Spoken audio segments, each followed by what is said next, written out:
প্রায় ১৫-১৬ মাস হয়ে গেল আমাদের স্যার ইউনূস বিদেশিদের সহায়তায়, বিদেশি শক্তির সহায়তায় দেশের ক্ষমতা দখল করে নিয়েছেন। সো এই ১৫ মাসে দেশের কি হাল হল? দেশের কি অবস্থা এই ১৫ মাসে? কোন, কোন সেক্টরে বাংলাদেশের খুব ডেভেলপমেন্ট হয়েছে?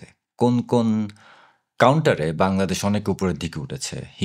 হিউম্যান রাইটস বলেন, ইকোনমি বলেন বা যেকোনো মার্কারে আমাকে কেউ একটু বুঝিয়ে বলতে পারবেন বা দেখাতে পারবেন যে বাংলাদেশের কোনো ধরনের ডেভেলপমেন্ট হয়েছে?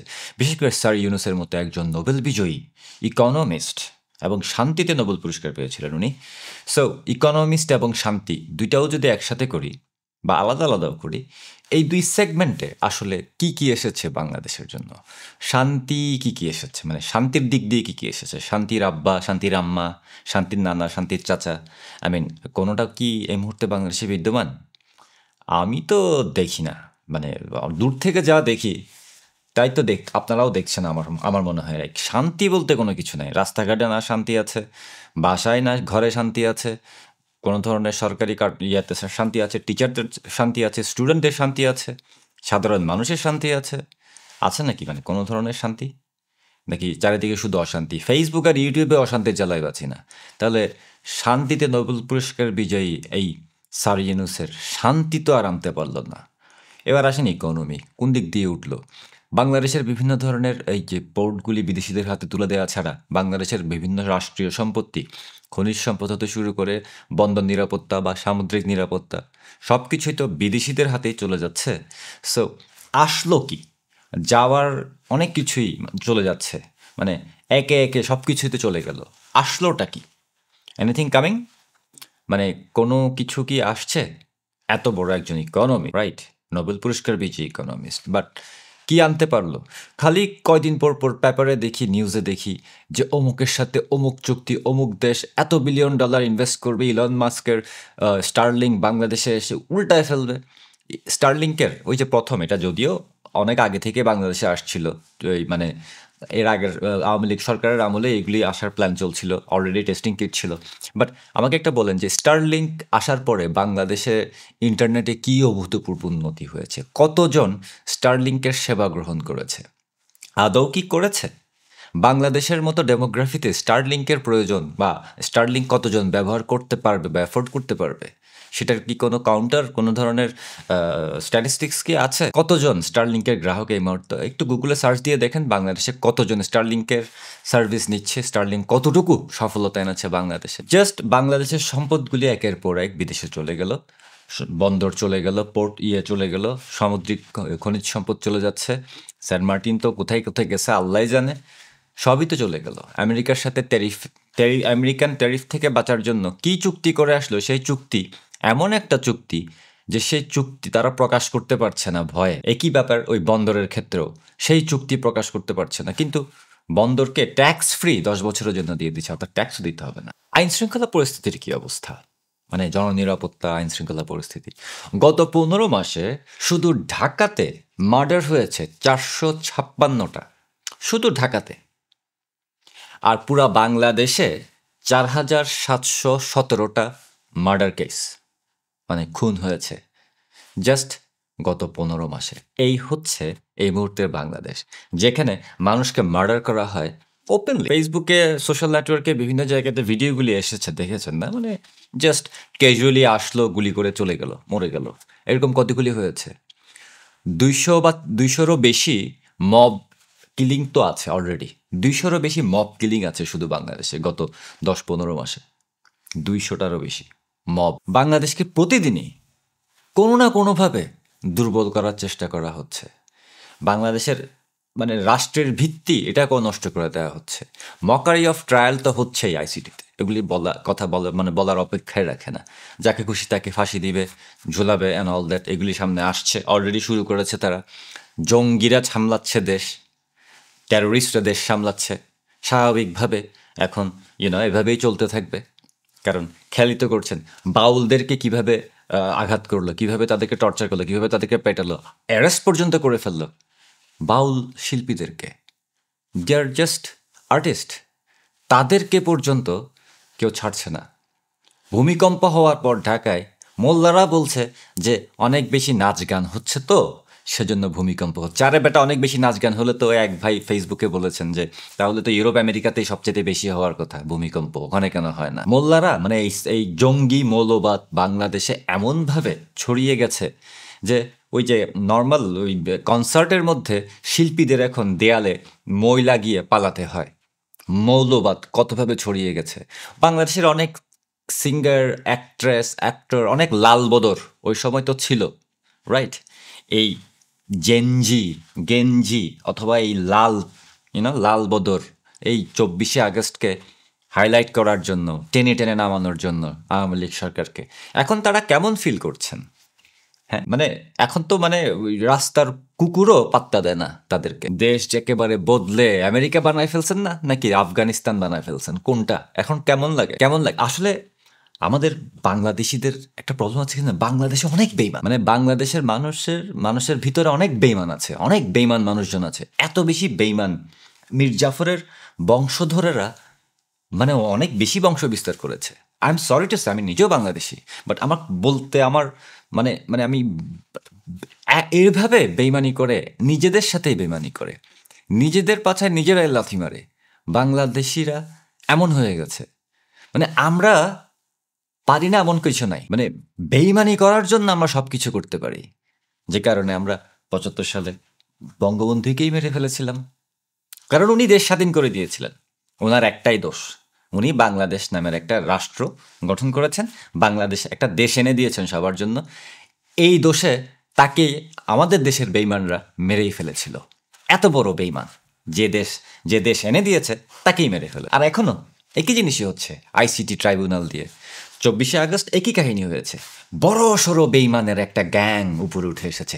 এরা সবাই মানে এদের রক্তই মনে হয় দূষিত, কোনো কারণে মনে হয় রক্তের মধ্যেই আমাদের বেইমানি শব্দটা জড়িয়ে আছে কোনো না কোনোভাবে। একেবারে মানে মানে মানে পলিউটেড ব্লাড হয়ে গেছে কেন জানি মনে হয় মাঝে মধ্যে। কারণ দেশটা এগিয়ে যাচ্ছিল, উপরের দিকে উঠছিল, everything was doing so much nicer then any time.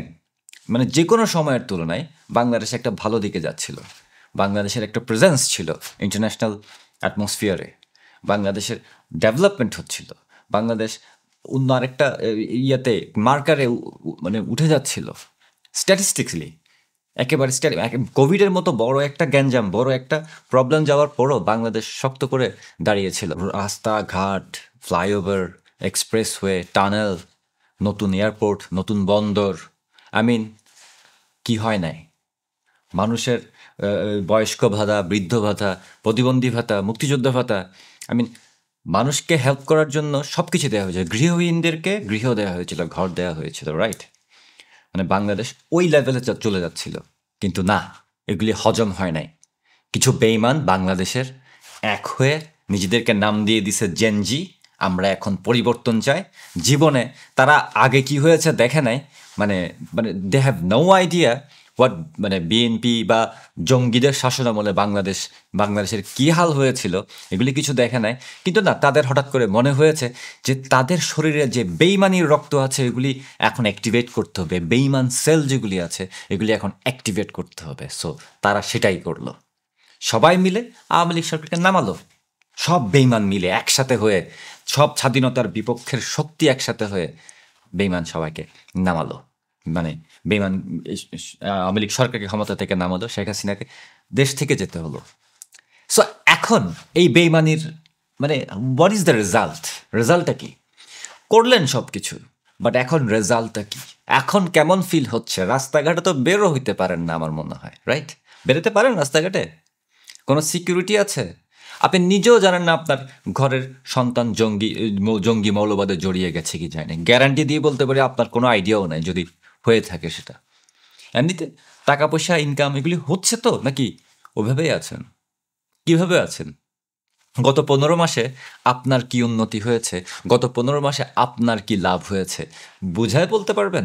আপনিই বলেন কি লাভ হয়েছে। হ্যাঁ, বললেন ফ্যাসিস্ট গভর্নমেন্ট পড়ে গেছে, শেখ হাসিনা চলে গেছে, আওয়ামী লীগ এখন ক্ষমতা নেই, এই অ্যান্ড দ্যাট হোয়াট? কি হয়েছে? কি পেলেন 15 মাসে? কি পেলেন? স্যার ইউনূসের অনেক বড় বড় কথার এগেইনস্টে কি পেলেন? সম্মান পেলেন, বিদেশ থেকে সম্মান পেলেন, দেশের ভিতরে সম্মান পেলেন, আপনার জীবনযাত্রার মান উন্নত হয়েছে, আপনার সিকিউরিটি উন্নত হয়েছে, কিছু হয়েছে না? আরে চাইলে তো এখন দেশের বাইরেও যেতে পারবেন না, ভিসা যে দিচ্ছে না, জঙ্গি রাষ্ট্র হিসাবে সবাই পরিচয় দিচ্ছে, রাইট? আছে মান সম্মান?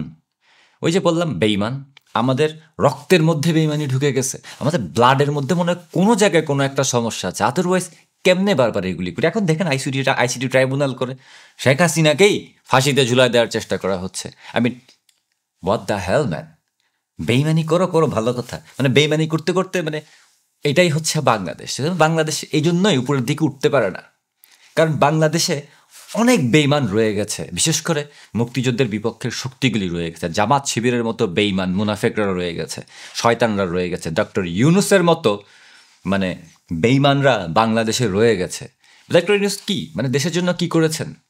নোবেল পুরস্কার পেয়েছেন, গ্রামীণ ব্যাংক, গ্রামীণ ফোন, হোয়াট এভার, টাকা কামাইছে, মাল কামাইছে, he is a big shot player, okay I understand, I admit, মানে এত বড় মানুষ হওয়া অনেক ডিফিকাল্ট ব্যাপার, আমরা তো হইতে পারবো না কখনো, রাইট? নোবেল পুরস্কার আমি আপনি কখনো পাবো না, বাট দেশের জন্য কি করেছে? আরে উনি যে নোবেল পুরস্কার পেয়েছিলেন সেটা জয়েন্টলি আরেকজন ছিলেন, দুইজনকে একসাথে দেওয়া হয়েছিল, তাকে পর্যন্ত খেয়ে দিচ্ছেন, তাকে পর্যন্ত লাইমলাইট থেকে সরাই দিচ্ছেন ডক্টর ইউনূস, রাইট? এত বড় বেইমান। এবার চিন্তা করেন আপনার জন্য ডক্টর ইউনূস কি করেছেন তার সারা জীবনে? হোয়াট দ্য হেল ইডিট, মানে সুদ নেওয়া ছাড়া, সুদের বিজনেস করা ছাড়া দেশের জন্য কি করেছেন? দেশের কোনো ক্রান্তি লগ্নে, কোনো সমস্যার সময়ে, বড় কোনো ন্যাচারাল ডিজাস্টারে স্যার ইউনূসকে কি পেয়েছেন আপনার পাশে? পান নাই। কিন্তু এই বেইমানগুলিকেই আপনাদের আবার আরও কিছু বেইমান প্রমোট করে উপরে উঠায় ফেলে খোদা বানায় ফেলছে। জামাত শিবির রাজাকারদের মতো মানে বেইমানদেরকে আপনারা এখন বাংলাদেশে ক্ষমতা দিয়েছেন। এখন এমনিতেই মানে মজা হচ্ছে না? অনেক মজা হচ্ছে, রাইট? খুব খুব মজা হচ্ছে। তাহলে ওই যে কনসার্টে গান গাওয়ার সময় আবার ব্যাকডোর দিয়ে দেয়াল টপকে পালাতে হয় কেন এখন? ওই যে নায়ক নায়িকারা যখন কোনো শোরুম উদ্বোধন করতে যায় ওখান থেকে প্যাদানি খেয়ে আবার দৌড় মারে কেন? ওখানে থাকবেন, পাবলিকের এই যে মোল্লাদের জুতার বাড়ি খাবেন, রাজাকারদের জুতার বাড়ি খাবেন, আপনারা এটা ডিজার্ভ করেন, ইউ ডিজার্ভ ইট, রাইট? দেশকে মোচড়ায় একেবারে মানে চানাচুর বানায় ফেলছেন। এখন কেমন লাগে? মজা লাগে না? আরও মজা দেখবেন সামনে, যখন বাংলাদেশ কমপ্লিটলি একটা তালেবানি স্টাইল হয়ে যাবে। রাস্তায় পড়ে থাকবেন, মোড়ে পড়ে থাকবেন, ওই পাশ দিয়ে রাস্তার কুকুর যাবে, পাত্তাও দিবে না। এমনও দিন আসছে, অলরেডি আসছে, ওই যে সিঁড়ির মধ্যে লাশ পড়ে থাকে, কেউ আসে না। পুলিশ রাস্তা দিয়ে যায়, পুলিশকে কেউ পাত্তা দেয় না। আরে পুলিশকে পুরো সং বানিয়ে ফেলছে, পুলিশকে মারছে হাজার, আমার কাছে সেই পুলিশের যতজন পুলিশ অফিসার হাজার হাজার খানিক পুলিশ অফিসারকে মেরে ফেলছে সেই রিপোর্ট পর্যন্ত আমাদের কাছে, আমরা ছবি দেখেছি এগুলি। শত শত পুলিশ অফিসারকে হত্যা করা হয়েছে। সেই পুলিশ অফিসারের জন্য সেই পুলিশের জন্য কোনো জাস্টিস আনা তো দূরের কথা, উল্টা তাদেরকে সিকিউরিটি গার্ডের ড্রেস পরিয়ে মকিং করা হচ্ছে বাংলাদেশে, এবং সেটা সবাই হজম করছে। এমনই বেইমানের দেশ বাংলাদেশ, যেখানে এত বেশি পরিমাণে বেইমান, মানে মাই গুডনেস, মানে বলতেও লজ্জা লাগে। আনফর্চুনেটলি আমিও বাংলাদেশি, এবং এই বেইমানি রক্ত সবখানেই আছে। এখন সেটা একেবারে ফুললি অ্যাক্টিভেট হয়ে গেছে। আসলে ৭১-এ কিছু পাখানাদারদের বীজ বাংলাদেশে রয়ে গিয়েছিল, যেগুলি এত বেশি বংশবিস্তার করেছে যে আমরা আসলে কখনো টেরই পাই নাই কিভাবে তারা বংশবিস্তার করেছে, কি খেয়ে কেমনে কার সাথে কি করছে আল্লাহ জানে, যে বাম্পার ফলন হয়েছে এই সমস্ত বেইমানদের। কিন্তু যাই, এখন বাংলাদেশ যে পরিস্থিতিতে আছে এবং সামনের দিকে যে পরিস্থিতিতে যাচ্ছে, যে গৃহযুদ্ধের দিকে, যে সিভিল ওয়ারের দিকে, যে ম্যাসিভ কনফ্লিক্টের দিকে যাচ্ছে, এটার জন্য শুধু যে মানে মানে মানে কোনো কনস্পিরেসি দায়ী না, আমাদেরও দায়ভার আছে এখানে। বাংলাদেশের কিছু সাধারণ মানুষেরও দায়ভার আছে, কারণ অনেকেই বেইমানি করেছেন দেশের সাথে, অনেকেই বেইমানি করে রাজাকারদের হাতে, জঙ্গিদের হাতে ক্ষমতা তুলে দিয়েছেন, ডক্টর ইউনূসের মতো বেইমানদের হাতে ক্ষমতা তুলে দিয়েছেন। আপনাদেরও অনেক দোষ আছে, দোষ শুধু আমাদের না, দোষ শুধু কয়েকজন মানুষের না, আপনারাই এদেরকে এম্পাওয়ার করছেন। এখন আপনারা সাফার করছেন, আনফর্চুনেটলি খারাপ লাগছে, দেখতেও খারাপ লাগছে, বাট আপনারা সাফার করছেন, এবং অনেক different universe, on a parallel universe, হয়তো ইন এ ডিফারেন্ট নোট, মানে in a very corner of our mind, of my mind or anyone's mind, মানে খুব টাইনি একটা কর্নারে মাঝে মধ্যে মনে হয় যে যা হয়েছে ভালো হয়েছে, একটা শিক্ষা আসলে হওয়া দরকার বাংলাদেশিদের, বাঙালির একটা শিক্ষা হওয়া দরকার। বারবার বেইমানি করে শেখ মুজিবকে মারছে, এখন শেখ হাসিনাকে মারতে চায়, মানে যারা দেশকে আনছে, যারা দেশকে উপরে ওঠানোর চেষ্টা করছে তাদেরকে মেরে ফেলতে চায়। একটা শিক্ষা হওয়া উচিত। মাঝে মধ্যে মানে in the টাইনিয়েস্ট corner of my brain এই জিনিসটা বারবার আসে, তাও বলি না, কারণ জানি যে বাংলাদেশের মানুষগুলি, সাধারণ সহজ সরল মানুষগুলি অনেক নাইভ। এই নাইভ মানুষগুলিকে যে যা বোঝায় তারা সেটাই বুঝে, বারবারই ধোঁকা খায়, বারবারই তাদেরকে ঠকানো হয়, যে কারণে এই কথাগুলি আর বলতে পারি না। আজকে অনেক কথা বলে ফেললাম, বাট ট্রাস্ট মি, এটা শুধু আমার একার কথা না, এগুলি আরও হাজার হাজার লক্ষ লক্ষ মানুষের কথা। সবাই বলে, হয়তো এরকম সামনে এসে বলে না, আমি বললাম সবার পক্ষ হয়ে। আশা করি বুঝতে পেরেছেন।